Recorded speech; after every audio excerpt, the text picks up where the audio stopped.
Inilah headline news pukul 14 waktu Indonesia Barat. Pemirsa, 4 orang tewas akibat sebuah mobil ditabrak kereta jurusan Surabaya-Jakarta di perlintasan tanpa palang pintu di Desa Katong, Kecamatan Toroh, Grobogan, Jawa Tengah pada Sabtu siang.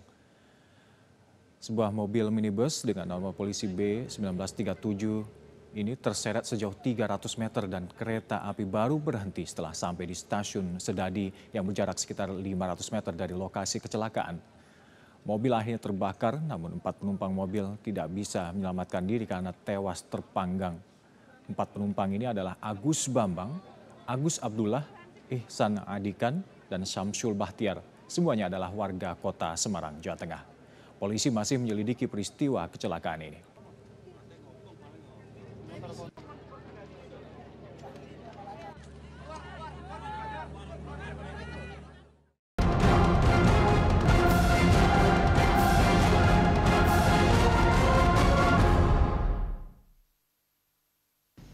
Pemirsa, seorang taruna tingkat 2 di Akademi Kepolisian Semarang, Jawa Tengah meninggal dunia. Korban bernama Muhammad Adam itu diduga meninggal setelah mendapat penganiayaan dari seniornya. Dugaan sementara korban meninggal setelah mendapat pukulan hingga menderita sejumlah luka luar dan juga luka dalam. Saat dibawa menuju rumah sakit, korban masih dalam keadaan hidup, namun tidak lama berselang korban menghembuskan nafas terakhirnya. Muhammad Adam merupakan taruna asal Jakarta, namun yang bersangkutan saat masuk ke Akpol Semarang berasal dari Ambon. Hingga kini Polda Jawa Tengah masih terus melakukan pemeriksaan puluhan taruna hingga petugas yang berada di lingkungan Akpol untuk membahas dalam bingkai budaya kekerasan di Akademi Polisi. Telah hadir narasumber di studio kami. Yang pertama ada Alphonse Loemau yang merupakan pengamat kepolisian, dan juga ada Kombes Polisi Sulistyo Pujo Hartono yang merupakan analis kebijakan Madya Bidang Penmas Divisi Humas Polri. Selamat sore Bapak-bapak. Selamat sore. Iya, terima kasih sudah hadir di studio kami. Sebelum kita mulai perbincangan, kami akan menyampaikan informasi Brigdatar Muhammad Adam adalah seorang taruna Akademi Kepolisian yang dinyatakan tewas dengan beberapa luka lebam. Korban diduga dianiaya seniornya yakni taruna tingkat 3. Berikut adalah kronologi tewasnya Muhammad Adam.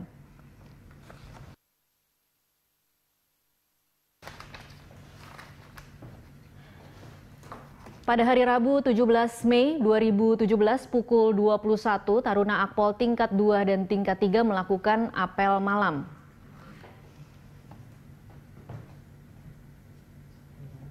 Kemudian pada pukul 00:30 di hari Kamis 18 Mei, taruna tingkat 2 yang tergabung dalam Korps HIT Himpunan Indonesia Timur berjumlah 22 orang termasuk korban Muhammad Adam menghadap ke taruna tingkat 3 di gudang flat karena ada kesalahan.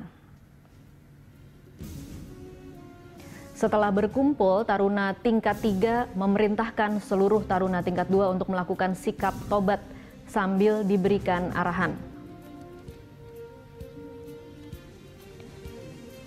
Taruna tingkat 3 melakukan pemukulan kepada seluruh taruna tingkat 2. Korban Muhammad Adam dipukul 5 hingga 6 kali di bagian ulu hati.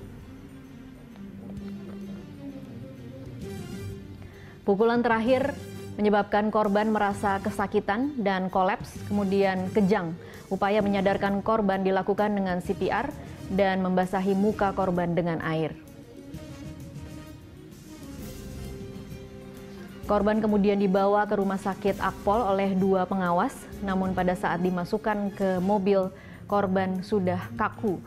Pukul 2:45 Muhammad Adam dinyatakan meninggal dunia.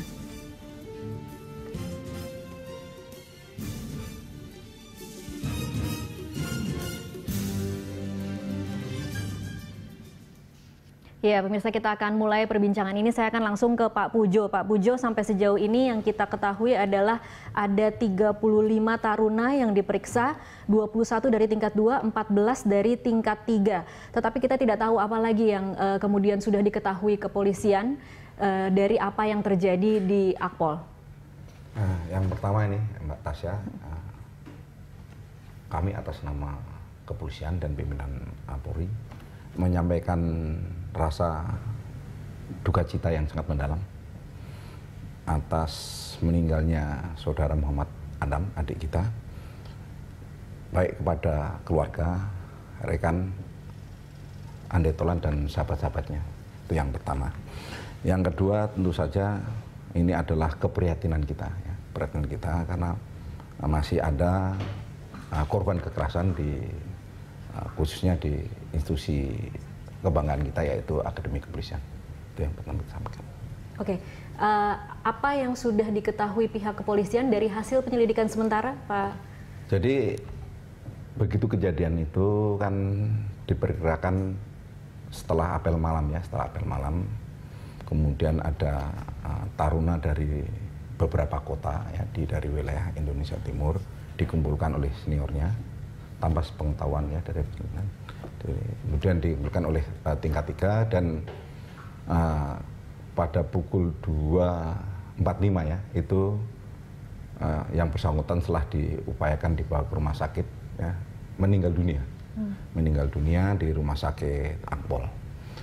Kemudian pada pukul 8 pagi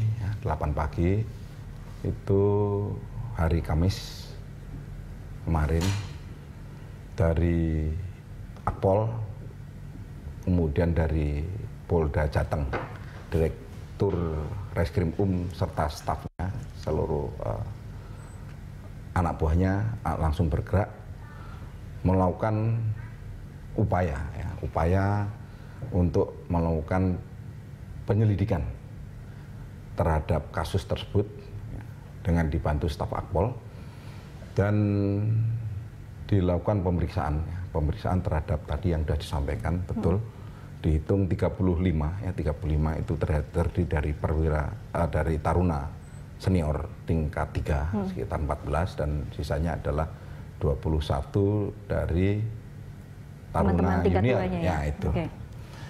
Kemudian juga tentu saja setelah melakukan pemeriksaan ini kan prosesnya panjang itu sampai tadi pagi masih dilakukan proses pemeriksaan. Kemudian sore tadi dilakukan gelar perkara. Oh, sudah dilakukan gelar perkara. Gelar perkara, insya Allah ya sampai sekarang hasilnya belum masih proses ya oleh Direktur Reskrim Polda Jateng ya, Bapak Eri Santoso dengan seluruh stafnya untuk melakukan ya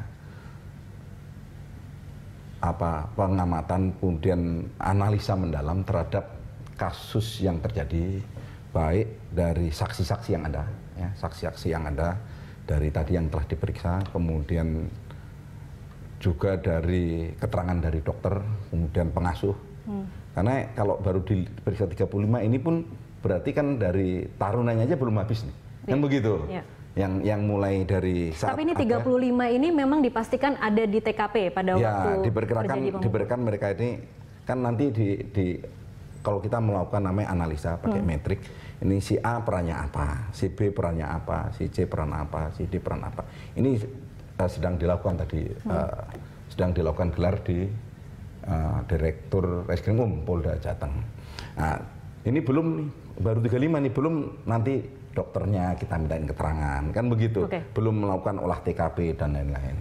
Ada kendala tidak sih Pak dalam melakukan penyelidikan? Ini kan penyelidikan menyelidiki rumah sendiri ya Pak ya. Yang melakukan penyelidikan kan adalah Polda Jawa Tengah, kemudian juga ada Propam kalau tidak salah ya ikut. Saya butuh jaminan dari Bapak bahwa memang penyelidikan ini akan dibuka hasilnya seadil-adilnya bagi keluarga korban. Jadi begini, Kepolisian Negara Republik Indonesia ini adalah suatu institusi ya, institusi yang sangat terhormat ya. Itu sebagai salah satu tulang punggung bangsa. Jadi hukum itu tidak bisa untuk main-main, kan begitu. Sepertilah disampaikan oleh Bapak Kapolri bahwa ini akan dibuka dengan terbuka, transparan, kemudian akuntabel, kemudian diproses sesuai dengan hukum yang berlaku. Okay. Pak Kapolri sudah memberikan jaminan. Itu baru Pak Kapolri belum bersih hukum bahwa memang semua manusia ini di muka hukum itu sama. Oke. Ya. Baik. Tidak ada namanya ini si A pejabat tinggi, pejabat menengah atau anak siapa, tidak ada, semua sama. Oke, semua sama di hadapan hukum. Saya ke Pak Alfons. Pak Alfons, apa catatan Anda dari kasus ini? Catatan saya bahwa sejak reformasi Polri itu kan di dalam melakukan berbagai kegiatan termasuk dalam upaya mendidik para penerus generasi pimpinan Polri ini sudah mulai dilakukan kegiatan-kegiatan dan konsep-konsep bagaimana yang dulu lebih heavy ke militaristic style mengarah kepada civilian style. Dan demikian maka untuk mendapatkan perwira-perwira yang tangguh namun profesional dalam melakukan tugas-tugas penegakan hukum, mereka harus dididik dengan metode-metode pendidikan yang menyesuaikan dengan tantangan kebutuhan kekinian gitu. Jadi sebenarnya sudah tidak ada yang berbau militer atau kekerasan fisik yang dilakukan di dalam Akademi Kepolisian begitu? Jadi sebenarnya yang berbau militer atau kekerasan fisik, sebenarnya tindakan itu diharapkan agar orang-orang yang nanti keluar dari lembaga ini tough dalam menghadapi berbagai tantangan, berani bersikap ataupun tegas di dalam bertindak. Itu sebenarnya niat awalnya. Niat awalnya. Nah, bahwasanya terjadi ekses serupa ini hal-hal yang di luar harapan karena tantangan kekinian kan apabila menghadapi masalah, bagaimana secara profesional mampu menganalisis masalah dan memberikan jawaban untuk memecahkan masalah. Jadi yang demikian kemampuan profesional itu lebih dititik beratkan selain integritas personal, juga kompetensi intelektual. Oke, baik. Kita kan tidak tahu terlalu banyak karena masih dalam proses penyelidikan, Pak Alphonse. Yang kita ketahui adalah ada apel malam pada pukul 00, kemudian ada pemanggilan oleh senior ke gudang flat pada pukul 00.30. Nah, itu sesuatu yang wajar? Mungkinkah pengasuh tidak mengetahui ada pemanggilan dari senior? Sepengetahuan saya, setiap kegiatan, karena kalau di dalam kehidupan di asrama, di lingkungan dormitory itu ada piket. Jadi pembina itu pun punya ada piket. Jadi dengan apabila pemanggilan di luar jam-jam seperti itu, memang seharusnya menjadi perhatian piket karena kalau sudah lewat jam apel malam, taruna harusnya istirahat karena besok pagi-pagi itu kan jam 5 sudah harus bangun senam pagi dan sebagainya, sehingga cukup waktu istirahat secara teoritik sehingga waktu dia di kelas dan sebagainya tidak terlalu lelah mestinya. Tetapi kalau sampai hal ini di atas jam 00 masih ada kegiatan, memang ini hal-hal yang mungkin di luar pemantauan ataupun ada hal-hal yang tidak terpantau oleh para pembina dalam hal internal piketnya. Oke, Pak Pujo, kemana pembinanya pada waktu itu? Ini yang tadi kan hasil pemeriksaan baru 35 orang. Itu nanti tentu saja ini belum termasuk pengasuh gitu ya? Ini belum termasuk pengasuh. Akan banyak sekali ya. Mungkin bisa sampai di atas 80 orang yang diperiksa kan begitu. Makanya dari Mabes ya, Mabes ini hari ini telah berangkat ke Jateng itu dari inspektorat dari Irsus itu dipimpin oleh Pak Saiful Zahri, serta dari Propam itu dipimpin oleh Bapak Karo Provos ya, Pak Rudolf Ruza, berangkat sana.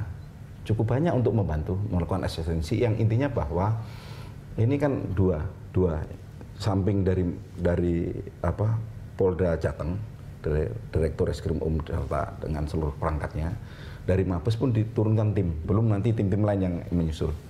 Karena ini yang paling mendesak itu yang ada penerbangan.